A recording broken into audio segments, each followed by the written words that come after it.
In this video, I'm going to show you how to fix GTA San Andreas Vorbisfile.dll missing in Windows 11 and 10. First thing you want to do is go here and open CMD. Then right click and then run as administrator. Then you need to type the following command. So type dism/online/cleanup image/restore and press enter. Type the second command sfc/scan now and press enter. This will take a few minutes, and once it's done, you can close it down. So after this, restart your computer and see if this fixes the issue. If this doesn't fix the issue, then go here and open Google Chrome.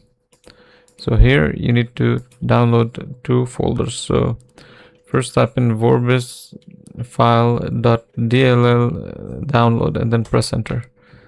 Then go to this website. Download the latest version here.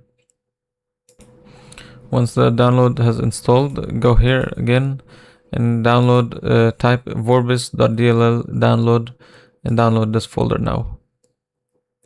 Click download here. And the second file downloaded. Now you can close this and then open your downloads here and extract both folders. And here just delete these, and now go to this folder.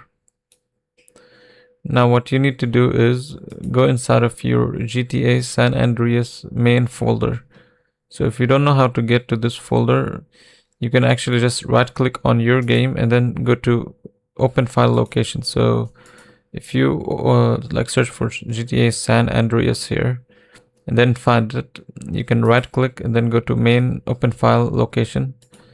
And this will basically bring you to this folder, the main GTA San Andreas folder.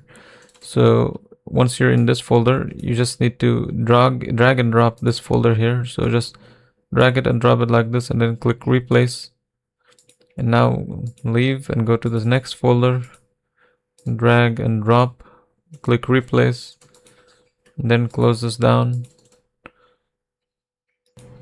So once you drag both of the DLL folders from this folder into your main GTA San Andreas folder, this should basically fix your issue. Now try to run the game and it should be fixed. If it's not, try maybe restarting your game, restarting your computer, and hopefully this should fix the issue.